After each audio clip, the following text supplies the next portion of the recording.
Good evening, Facebook, YouTube, and Twitter. This is Rich again, back for your third and final video blog of the night for Tuesday, June 30th, 2015, around 8:22 in the evening, Berwick, Massachusetts. Sun's going down after a mix of sun and clouds today, which is good. 70s. This is the weather we should have all year.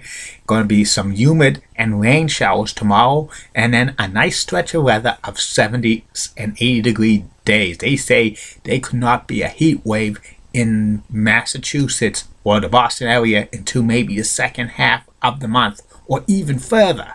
That's what I heard. Some news to report. It's official. Ben Affleck and Jennifer Gardner are getting a divorce after 10 years of marriage. That's sad. They have 3 children together. Big Papi hit another home run. He's at 479. 21 more home runs away to the magical 500. And Seattle, Washington has applied for an NHL expansion team.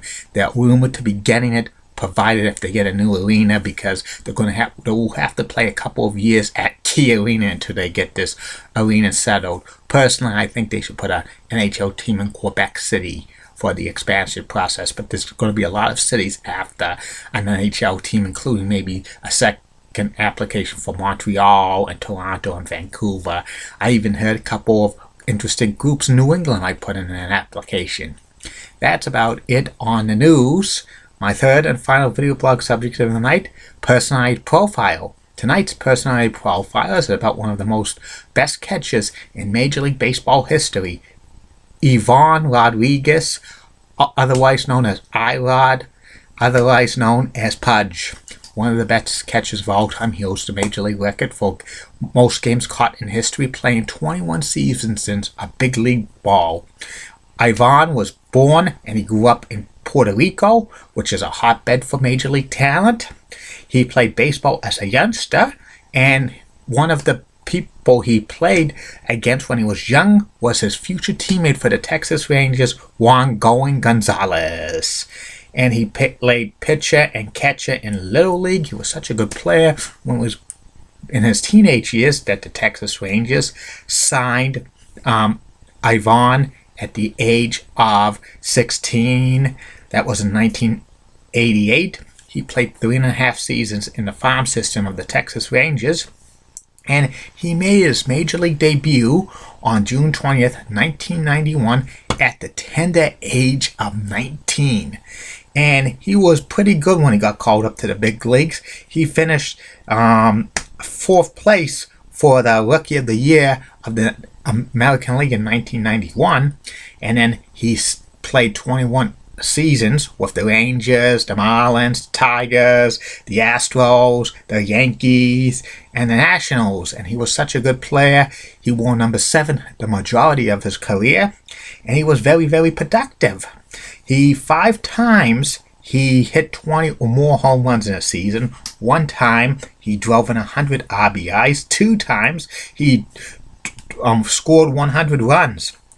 He hit 310 times during his career, which is pretty amazing. He was a perennial all-star.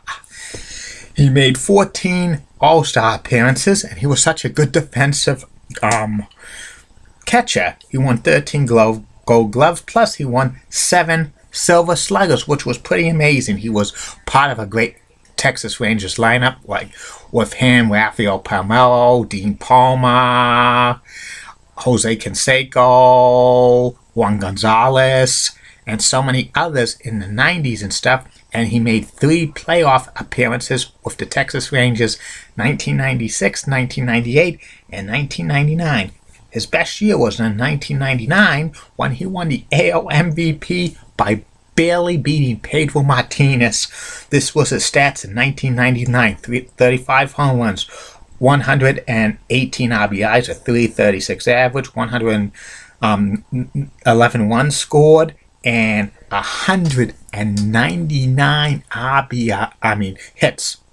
And people were controversial because they thought Pedro Martinez had an awesome pitching year, but there was a couple of sports writers who did not even vote for Pedro Martinez for MVP, saying they don't vote for pitchers for MVP, that cost them, and that gave Irod the MVP. But you know, Irod deserved the MVP that year.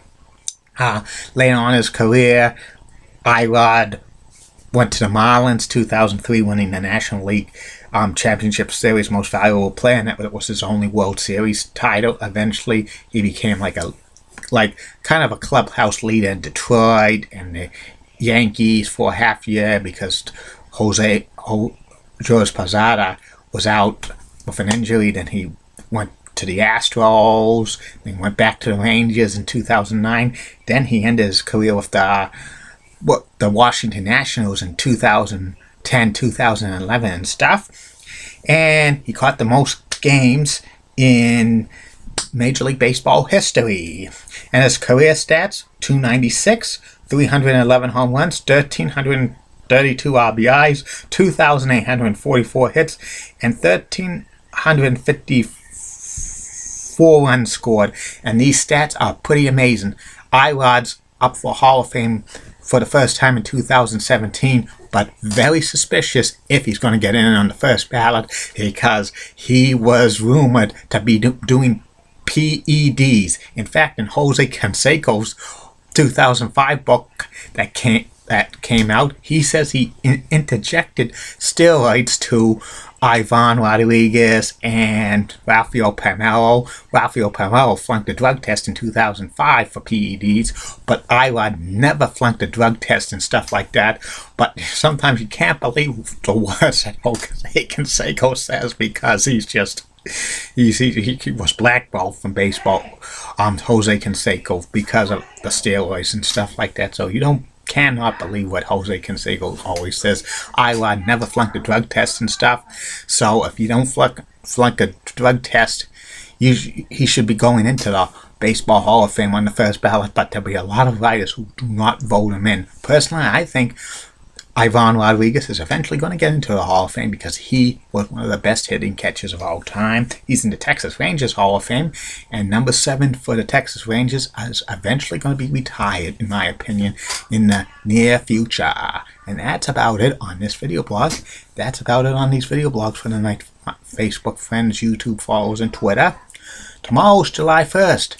And that's the second half of the year. I have lots of great video blogs planned for the second half of the year. Some of it's going to be real amazing. Tomorrow, 3 more video blogs coming your way. First video blog will be about the top 10 cities that should get a Major League Baseball expansion franchise, one baseball expansion, 32 teams. Second video blog, in honor of Canada Day, because tomorrow's July 1st, that's Canada's Day, so it will be a video blog about my take on the 5 WWE title reigns of Bret the Hitman Hart. Bret the Hitman Hart is from Calgary, Alberta, Canada, so that's my tribute to Canada Day for the video blogs. And the third and final video blog of the day tomorrow will start the 14-day tribute to match game personalities and stuff, people who appeared on the Masked Game as a host or a panelist or whatever. First one will be the legendary match game host, Mr. Gene Rabin, who was the best, in my opinion. Can't do a video blog on Charles Nelson Riley, because I did a video blog on him several months back. If you check YouTube or Facebook, you'll see the video blog I did on Charles Nelson Riley. But there's going to be one about Richard Dawson, Johnny Olsen, Brett Summers, Patty Deutsch, Fannie Flagg, and of course I've been waiting to do a video blog on this celebrity since I started, Betty White. And also the person I profile video blog will go on a brief vacation beginning July 15th through the end of July, but when it comes back in August, hold on, there's a lot of great video personalities, including the WWE Hall of Famer Terry Funk, you egg-sucking dog Dusty Rhodes, and also George the Animal Steel, and maybe Jose Canseco and others.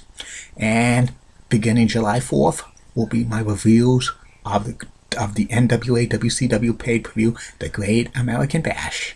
Have a good night, Facebook, YouTube, and Twitter, and keep calm. And I'm a Julie Brennan guy, and Molly Rosenblunt of Fox 35 in Orlando, Florida, rocks, smiles, and winks.